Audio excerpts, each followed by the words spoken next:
This is a photo of the world's first major bodybuilding show. It was known as the Great Competition, and it was held in 1901. It was hosted here at the Royal Albert Hall in London. The event was organized by Eugen Sandow, a man who's most commonly referred to as the father of bodybuilding.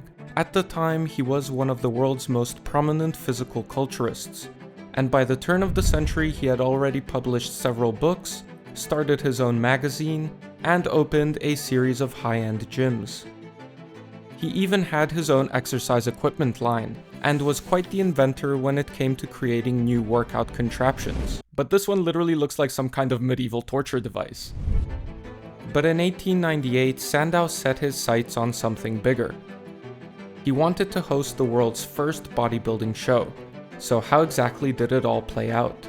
My friend Marcus from the Barbell Films YouTube channel is going to tell you this story. He's a fellow bodybuilding history enthusiast, but even more importantly, he's a professional filmmaker. He has spent over a year working on this documentary, and I can't tell you how excited I am to share it with you today, because it's truly some of the best bodybuilding history content available on YouTube. If you enjoy my videos, you're going to love this one. So Marcus, over to you. Well, thank you for the highly complimentary introduction there, Dante. This is a pretty fun tale. And to start with, we're going to take a closer look at the competitors. There were 60 of them, and these competitors were narrowed down from the hundreds of entrants who had originally applied to be in the contest. Sandow's competition was only open to amateur athletes, meaning that all the competitors were recreational athletes who came from regular working backgrounds. Registering interest to compete at Sandow's contest was fairly straightforward. Competitors could simply register their interest through Sandow's magazine, provided that they had 6 magazine coupons, which could be obtained by simply buying 6 issues of the magazine.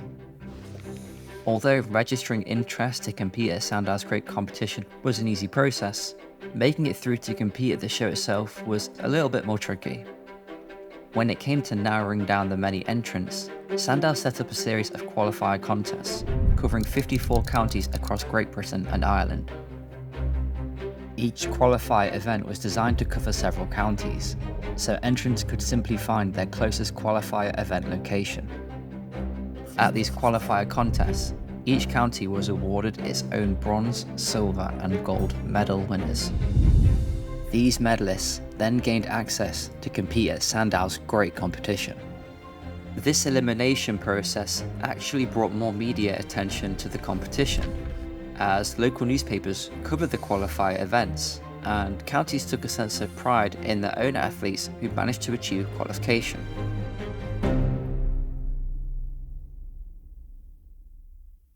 Hey guys, this is Dante again. Regular viewers know that my videos never include sponsored segments, but Baraband's chest expanders are actually really impressive and useful pieces of kit for any trainee. If you have an appreciation for old school bodybuilding methods, or simply want a small but extremely versatile piece of equipment for bodybuilding or strength training, the Baraband chest expanders are hands down the best build quality available on the market right now. With 2 models available offering a range of resistance options, they're really great for building strength and muscular development, particularly in the upper back, shoulders, and arms. A lot of other companies selling chest expanders do so with a lower build and quality, so it's really cool to see that Robert actually makes his expanders himself, with stainless steel springs and chromium plated handles. At full resistance, these devices can give even an advanced lifter a serious workout, and Baraband's expanders are even used by some of the most impressive natural strength athletes and bodybuilders on this platform, like Alex Leonidas. So if you're looking for a completely unique training experience, then look no further than Robert Baraband's chest expanders, which you can find for sale at shop.handgripper.net. The link is in the description. And back to the video. From the promotion of the contest to the hosting of regional qualifier events, the whole thing was pretty ambitious, especially for Sandow, who already had a range of successful business ventures. To get a better sense of why Sandow might have taken on the whole endeavour, I elected the help of this man. My name is Conor Heffernan. I'm a lecturer in the sociology of sport at Ulster University. I'm also, in a different world, the founder and editor, I suppose, of Physical Culture Study, a website dedicated to the history of fitness. I've spent the last 9 years now at this point studying physical culture history in Ireland, England, the United States, India, parts of the colonial world. What do you think that Sandow initially wanted to get out of hosting his great competition? Sandow is a really interesting character because, on the one hand, you have an individual who clearly has a sort of zealot-like passion for physical culture. He wants men, women, and children across the world to take to physical culture to better their lives. Sandow is one of the first physical culturists to talk about the need for a sort of ministry of health. So he had that sort of humanitarian angle to him. Sandow is tricky though, because the other side of Sandow is like quite a ruthless capitalist at its core. So the great competition does a couple of things in a commercial sense. One, it copper fastens Sandow's reputation as a physical culture expert. He is evaluating these bodies. He is the man capable of judging the best developed man in Great Britain and Ireland. So from a branding standpoint, it furthers Sandow's reputation. And actually, this is a really clever way to get people to buy his magazine. Because if you want to take part in the great competition, you have to buy his magazine, you have to cut out coupons, you have to send those coupons in with your photographs. So it's a really shrewd way of making sure that people buy either subscriptions to Sandow's magazine or at least buy the 6 copies that they need before they can submit something. There's this tension always within Sandow of the physical culture proponent and the physical culture capitalist. And I don't think we ever see those two things not underlying any of his business ventures. By late 1899, Sandow's extensive qualifier event series had wrapped up. With a final list of competitors, Sandow declared that he was going to hold his great competition in early 1900. Although things didn't quite work out as planned.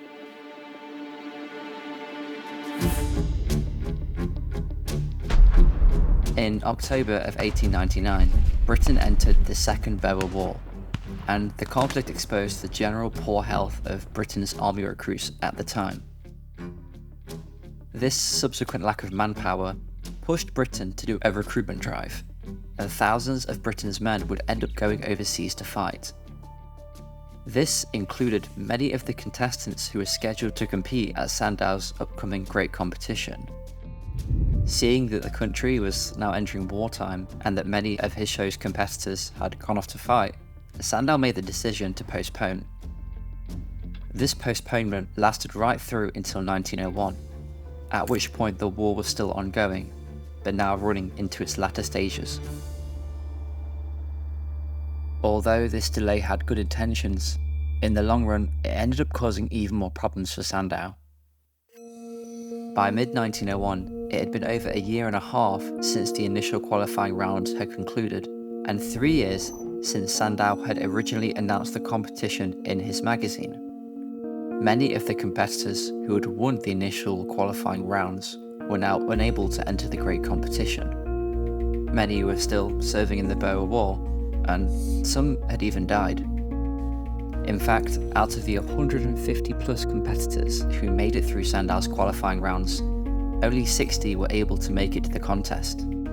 There's also difficulty about whether or not it's appropriate to host a competition in the midst or in the aftermath of quite a bloody and unsettling war. And I think Sandow circumnavigates that point of appropriateness by saying, listen, we are going to donate the proceeds of my great competition's final to a war widows fund.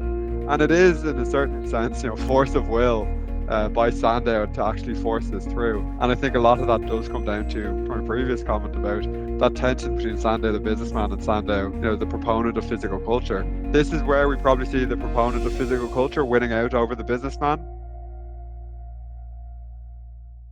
In July 1901, Sandow finally announced his great competition's new date, the 14th of September, with London's Royal Albert Hall confirmed as the venue. Despite numerous setbacks and delays, the show still had one major strength, and that's that it had Sandow at the centre of it. By 1901, the widely successful strongman's influence had spread far and wide.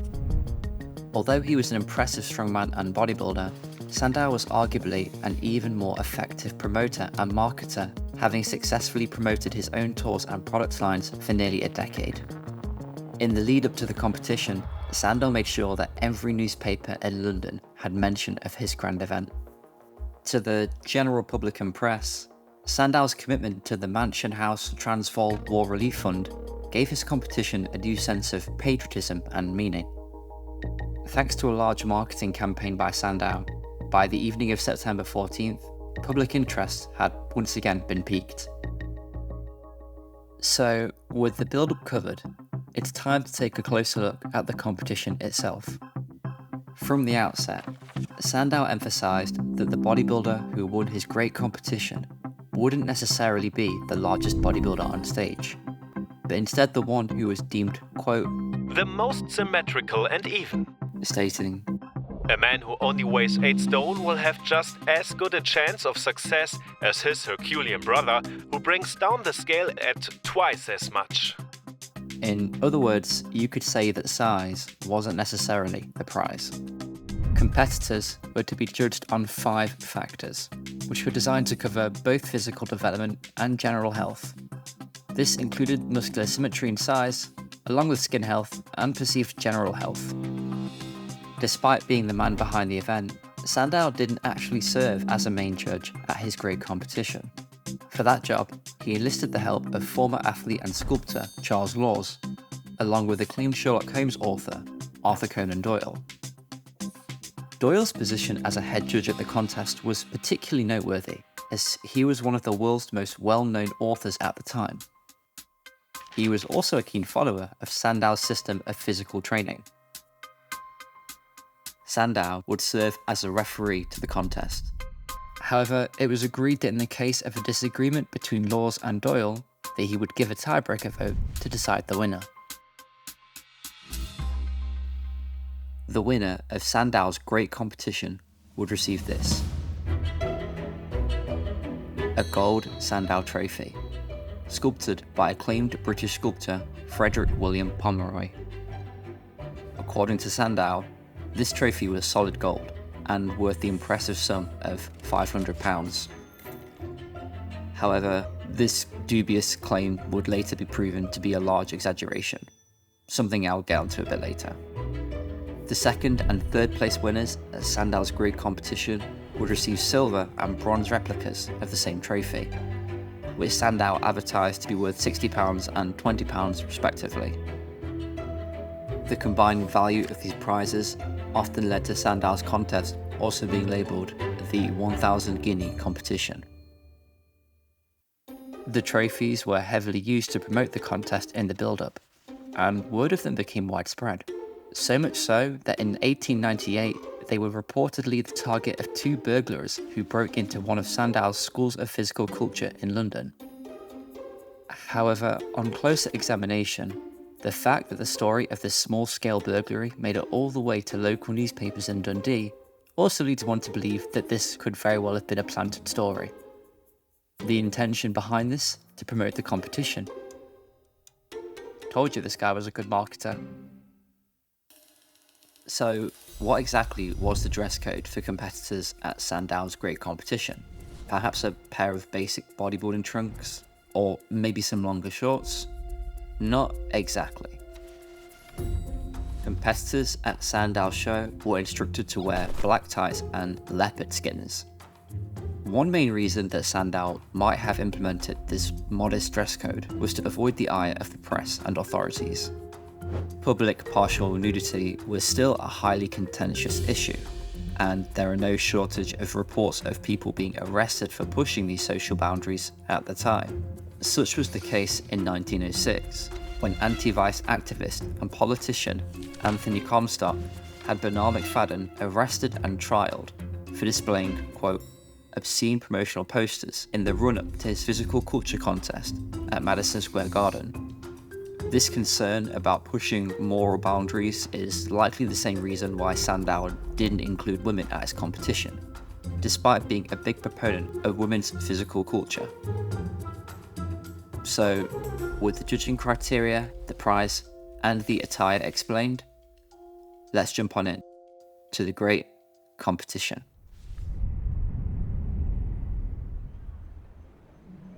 As the sun set on London on September 14th, the district of Kensington began to awaken. Droves of people converged onto the Royal Albert Hall in their hopes to see Sandow's great competition. By all accounts, the Royal Albert Hall was packed to the brim with spectators as the show began. The Stonehaven Journal reported that the hall was crowded in every part, while the Portsmouth Evening News reported that the Royal Albert Hall was packed to overflowing. The show opened with a variety of warm-up acts, including fencing, gymnastics, wrestling, and a performance from the Irish Royal Guard Band, dedicated to the recently slain US President William McKinley. After this, the show finally got onto its main event. The competitors for Sandow's great competition began to emerge on stage and took their position in lines of 6. As the men stood on podiums and hit their poses, the show's referee and judges, Sandow, Doyle, and Laws, examined and scrutinised the men. According to reports, this process was quite the ordeal for the competitors, as a correspondent from the Sydney Mail and New South Wales put it. The competitors took a deep breath and appeared to inhale a great quantity of air. The chest was expanded by the raising of the ribs, and at the same moment there was an energetic contraction of the abdominal muscles. The faces of the men reddened, and the veins of the forehead and neck swelled. It certainly made the competitors appear as if they were undergoing a great physical strain. This process went on for some time, during which many reporters observed that, while most of the men had well-developed upper bodies, many didn't possess the same level of development in their legs, which, quote, put them out of the running. If you're thinking that the black tights had something to do with this observation, then you'd be right. In fact, it was later revealed that the tights weren't provided to competitors until the same day of the competition, and they were all provided in the same size. Clearly, there were elements of the contest which could have been prepared slightly better. The first round of judging narrowed down the competitors from 60 to 12, at which point an intermission was called. It was during this time that Sandow himself took to the stage, now having ditched his formal attire. As he was greeted with thunderous applause from the audience, he began to perform one of his signature muscular posing routines, which by 1901 he'd become quite well known for. Sandow then went on to perform some of his strongman feats for good measure. Following the show's intermission, the 12 finalists were brought back on stage for a final round of judging. Once again, Laws and Doyle took up their position as judges and examined the competitors during their final pose down. After some time, the winner of the contest was finally announced, and that man was William Lang Murray of Nottingham, England. Although he'd spent most of his life in Nottingham, Murray was actually born in the Scottish town Paisley. He'd spent most of his life working at Bagnell Dye Works, a dye factory managed by his father. Outside of work, he competed in a range of sports, having played football competitively on the regional scene in Nottingham. He wasn't a particularly large individual, but he did possess the leg development that the judges felt were lacking in many of the show's other competitors. In second place was Daniel Thomas Cooper from Birmingham. Cooper was an amateur weightlifter who trained out of the Birmingham Athletic Club. He'd even competed at a weightlifting competition earlier in the same year. He was much bigger in stature than Murray, but the judges found that his lower body development was slightly lacking in comparison. In other words, Cooper had been skipping leg day. In third place was Albert Ernest Smythe from Middlesex. At around 5'5", he was the smallest of the three men. It's worth noting that Smith's initials were seemingly written incorrectly in the coverage of the contest. Newspapers referred to him as A.C. Smith rather than A.E. Smith, the correct abbreviation of his full name. And the reason for this error was most likely a simple case of miscommunication, as all other news reports relating to Smith did manage to correctly name him. However, this initial error has led to every subsequent retelling of the contest misnaming him as A.C. Smythe. There's a great photo of Sandow backstage with the 3 finalists, now without the weird leopard skin and black tights attire. On the centre table, their respective trophies can be seen. The competition would go on to change the lives of the men in varying ways, something I'll explore a little later. According to newspaper accounts, the judges' verdict was received well by the audience, and one newspaper even described the audience's applause as deafening. Following the conclusion of the show, Sandow and his show's 3 finalists went out for a late dinner, where they were joined by the show's 2 judges, Doyle and Laws, along with Sandow's wife, Blanche. There, they consumed generous amounts of alcohol and food, and at one point, the show's winner, Maury, even gave a speech about his victory, which went down well. However, despite just being announced as the best developed man in Britain, Maury actually had no money at all, and nowhere to stay in London for the night, at least according to the account of Arthur Conan Doyle. In fact, Doyle later recalled that the only thing that Maury did have in his possession was a northbound train ticket, and his plan was to simply walk the streets of London in the early hours of the morning until he found a train heading that way. Fearing for his safety, Doyle promptly bought him a hotel room to see him through the night. However, in Maury's account of the evening, Doyle was so impressed by his, quote, humorous speech that he took it upon himself to buy him a hotel room for the night. I'll let you decide which one of these accounts sounds more truthful. The show went on to receive positive reviews from the press. The Pall Mall Gazette called the contest a remarkable athletic display, while the stage labelled it a strong show. The contest was even covered by newspapers internationally, which, according to Connor, actually did a lot for the physical culture movement. At the time, Sandow's competition does a really important thing in that it helps make physical culture respectable. The physical culture movement is really in its infant stage at that point within Great Britain. People are promoting it, but there is something a little bit strange about men sending in photographs of themselves for public consumption. But Sandow helps to make this a sort of respectable behaviour in the public sphere, because the people judging the bodies are Sandow himself, doctors, he has sculptors, he makes it a very respectable endeavour. People wanted to take part in this competition. So I think, for the immediate impact, it helps to encourage more and more people to take to physical culture. As promised, Sandow did go on to donate the profits to the Mansion House Transvaal War Relief Fund, which effectively meant that the entire event had been completely unprofitable and nothing but one big giant hassle. Sandow continued to organise more physique competitions through his magazine, but nothing on the same scale as his 1901 Great Competition. What do you suspect Sandow's reasons were for not hosting another competition?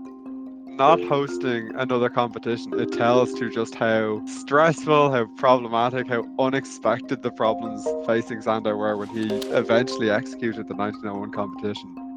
From a logistical standpoint, Sandow had to deal with the fact that he had regional competitions all over Great Britain and the island of Ireland. Obviously, there's a bigger issue, which is the Second South African War. It does suck up a huge amount of the talent, a huge amount of the participants that are meant to be taking part. There is also the issue that the American president has been assassinated the day before the competition or in the days leading up to the competition. So there's all of these sort of international and national problems coming together in this competition. So I think maybe he bites off more than he can chew, gets it over the finish line, and then recognises that I need to scale this back in, because it's not just running a competition, he's running a magazine, he's running physical culture training schools, he has a supplement line, he has equipment lines, all of these different avenues that he's trying to keep afloat. So I think we can all understand that he would just sort of tap out on doing a live show in future years. As for the future of the show's finalists, the show's third place winner, Albert Ernest Smythe, later joined Sandow on several of his world tours, taking on the moniker Sandow's model pupil. Smythe's association with Sandow also helped him secure some high-profile wrestling matches, despite him not having much experience in the sport. He later went on to work as a manager for theatre halls and entertainment venues. Sadly, records show that Smythe died in 1917 while fighting in the First World War. At the time of his death, he was just 39 years old. The show's second place winner, Daniel Thomas Cooper, went on to work as a gym instructor and all-round physical culturist. In the months following Sandow's contest, Cooper became the director of the Summer Hill Guild Gymnasium and established himself as a thought leader in physical culture. He also continued to compete in physique competitions throughout the decade. Interestingly, in the months following the contest, there were many critics who felt that Cooper should have actually won due to his overall superior size and stature. Although the photos of Cooper from the contest don't show his physique in much detail, these photos taken of him the following year do lend more credence to these criticisms. But they also don't show his legs, which were the judges' main issue. There's also something ironic about these criticisms when we look at how subjective and debated bodybuilding judging still is to this day. This is the thing actually that people need to remember, is that the very first dispute over who won a bodybuilding show came in the very first bodybuilding show. Cooper's later years saw him move to Australia and take up a management role at the Launceston YMCA.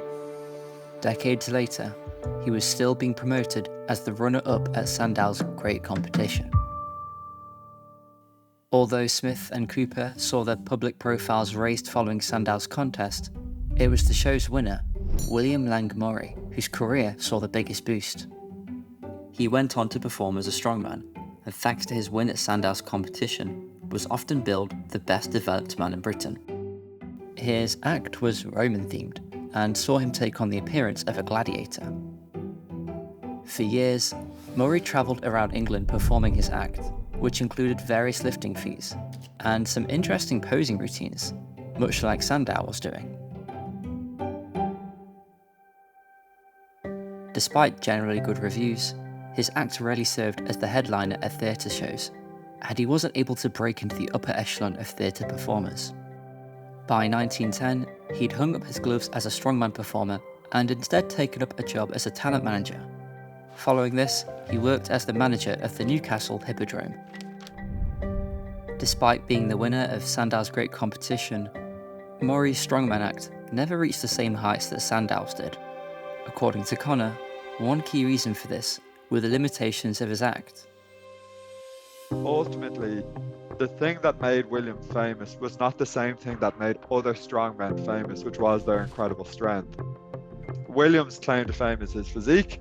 His shows are a hodgepodge of athleticism, strength, and posing, and this made William very different in the world of physical culture performers, because the other physical culturists, even Eugen Sandow, got themselves on the stage by dint of their lifting prowess. William is strong, but not strong enough to really distinguish himself in a field of strongmen.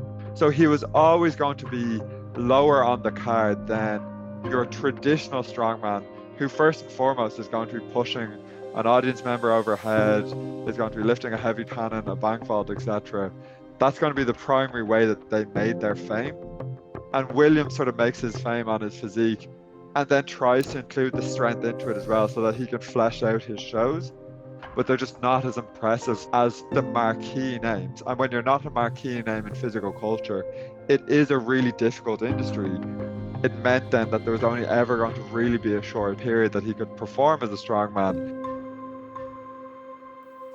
Unlike Sandow, who'd previously been promoted by Florian Seigfeld, Murray was a one-man band, and he had difficulty self-promoting. He's not sure how to market himself. He doesn't want to be a traditional strongman. He wants to present himself as an all-round athlete, but he doesn't know how to market that. He enters into a world that requires a huge amount of self-promotion and creativity, and the people who capitalize and excel and succeed in this physical culture world in the early 1900s are those who are dynamic and relentless when it comes to how they promote themselves. He's a physical culturist, but he's not a physical culturist entrepreneur. but he still maintains a love and a passion for what he does, and he clearly enjoyed being a performer. In 1913, Murray followed family members to Canada with the intention to open his own school of physical culture, as Sandow had done before. But his timing couldn't have been worse. In 1914, the world was thrown into chaos with the start of the First World War. As Canada entered the conflict, Murray was part of the first wave of soldiers who went to fight. During his service, he was severely injured by a gas attack, which permanently damaged his lungs. By the end of the war, an aging and now injured Murray opted not to return to Canada, and instead went back to Nottingham, returning to his job as a dye worker. Despite winning the world's first bodybuilding show and having his life greatly change as a result, William still spent the later years of his life right back where he started, working at Bagnall Dye Works. Thanks to his pioneering win, Murray's place has been cemented in bodybuilding history. Despite the great competition taking place way over a century ago, even his distant descendants are well aware of his achievements. I think we became particularly aware of it when Mum got interested in the research, and then all these photographs came to light, and there was this medal that he'd won in the competition that was in the family. I think that was probably my grandparents who got that at the time, and then when they died, it was Mum who took it and kept it safe. I remember she was very sort of excited about sort of all the history of it. I think he'd kind of been more famous than she'd ever realised when she'd known him as a relative. We were just, quite impressed and sort of wowed really that this was a kind of relative of ours, and it's just a really interesting story. I think it wasn't an obvious path for him. It must have taken him some courage and some imagination. The way he was able to kind of apply the experience he'd got through the competition to turning his hand to kind of making a living from it going forward feels very sort of impressive to me. So I first heard of my distant relation to William. Honestly, it was one day we were at my grandparents' house and somehow it just came up. And then, next day in school, it was just a case of broadcasting my new claim to fame. It's interesting, but obviously I have seen this picture of his physique before, and it's kind of crazy that this was the champion physique in those years. Whereas if you look at it now, it's kind of completely transformed, hasn't it? Looking at the top three here, why do you think the judges picked William over Daniel and Albert? The first thing I would say is definitely his legs. That's the first thing I noticed when I look at the pictures, and even the development of his torso and his arms. In my opinion, looking at them, I would say William's got more mass there. Perhaps leaner as well. I'm just wondering, as someone who weight trains on a regular basis, have you drawn any inspiration from William? Yeah, I definitely draw pride from William. I would say I've more recently thought about him just because starting weight training myself. I just think given the circumstances of training in that era in terms of training equipment, nutrition, knowledge of all of that as well, I view it as even bigger of an achievement for sure. He's this incredibly important figure in the history of bodybuilding and the history of physical culture, and just seeing how his career evolves before and after the competition shows a great deal about physical culture in general, how it opened up new opportunities for people, how people attempted to market themselves, as an influencer might do today, and then also the difficulties that people faced, and then not least the impact that the Great War, the First World War from 1914 to 1918, the impact that has on physical culture and physical culturists who had to enlist and fight. He is one of the most significant individuals in the history of this sport and in the history of this field. When I started this film, my focus was to explore the tale behind how Sandow hosted the first bodybuilding show, overcoming the various delays and challenges that came in the build-up. However, as I progressed further with the film, I found myself becoming equally interested in the competitors themselves. At the time of his competition, Sandow was a global icon, and his brand was a powerhouse in physical culture. As explored, he likely had several ulterior motives for organising his competition, namely magazine sales. On the other hand, the majority of his competitors came from regular working backgrounds and seemingly competed at his contests for the sake of sport. Although their physiques might not look as muscular as those that we're used to seeing in bodybuilding today, they were ultimately purists competing in its infancy, a sentiment that Connor shares. I find this era the most interesting because it is people doing it for like the love of the game, to use a sporting euphemism. People are figuring it out, oftentimes on their own. How can they access these weights? How can they pose? Because posing is really a thing. Like, are we just going to copy Sandow, or are we going to do our own poses? Some of them send in pictures of themselves in suits. Like, they just don't know what's acceptable or unacceptable at that point, because this is the first competition that they've ever had. This is the first time that your average man on the street can present his body in a magazine. So there's like a naivety around fitness. There's an innocence around physique competitions because they're not doing it really to advance their careers. Like, a lot of them are average individuals, clerks, farmers, etc. This is an experiment for everyone involved. It's an experiment for Sandow, it's an experiment for the judges, for the competition organizers. Like, everyone's figuring this out as they go along. As for Murray's first place Sandow Trophy, supposedly made of solid gold and worth £500, well, it turns out the trophy was merely gold plated, and it was actually made of bronze. Quite the downgrade. This discovery wasn't actually made until 1975, when the strength sports historian David P. Webster tracked down Murray's nephew and had a look at the Sandow Trophy himself. Murray's nephew revealed that for decades he wasn't actually sure what the trophy was even for, and even confessed to using it as a doorstop. A trophy that had a far more exciting life than Murray's was that of the third place bronze Sandow Trophy. Decades after Smythe's passing, the trophy reappeared as the grand prize at the NABBA 1950 Mr. Universe contest, thanks to a donation by one of Smythe's relatives. At the 1977 Mr. Olympia, a replica of the trophy was produced for winner Frank Zane, and ever since, it has served as the design for the Mr. Olympia trophy. Today, the trophy is aptly referred to as the Sandow. From the not-so-strict bodybuilding criteria to the dress code which covered everyone's legs, one does wonder how it was that Sandow's contest actually became known as history's first bodybuilding show. After all, there's records of male physique contests dating way back to ancient Greece. Even while researching for this video, I found records of smaller physique contests which took place in the decades prior to Sandow's. So, why is it that Sandow's show has become largely known as the world's first bodybuilding show? According to Connor, it's very much to do with bodybuilding's muddled origins and the Weider brothers. Bodybuilding has always struggled with its origin story. Does bodybuilding date back to the male beauty contests of ancient Greece? Does it date to the Mr. America competition in 1939? And I think it's important to stress that it is in America where the likes of Joe and Ben Weider first traced bodybuilding back to the original 1901 competition. I think it's important to stress that it didn't necessarily have to be Sandow's competition. They could have looked at Bernard McFadden's competitions in the early 1900s. In the years prior to Sandow's competition, Edmond Debonet had been hosting competitions in France. Richard K. Fox of the National Police Gazette in America hosted a physical culture competition.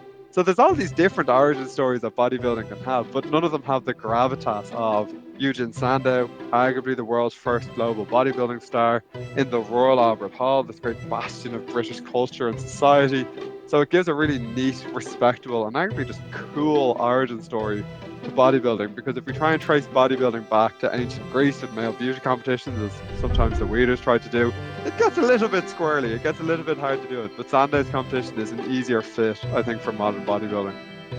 What Sandow's competition helps do for bodybuilding is give a really neat starting point. 1901, the great competition, this is the first bodybuilding competition by arguably the world's first bodybuilder.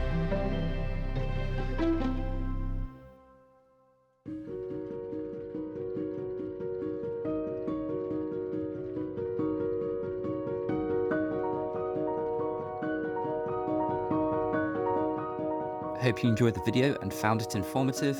If you did, then maybe consider giving me a like, comment, or subscribing, as I'm looking to put out some more long-form content in the future. You can also follow me on Instagram, where I post lots of stuff about the history of bodybuilding. Huge thanks to Connor Heffernan for joining me on this video and dropping some great knowledge. I'd highly recommend you check out his website, Physical Culture Study, which has a ton of really cool stuff on the history of physical culture and strength sports. Thanks for watching, guys. I'll hopefully see you on the next video, and in the meantime, stay strong.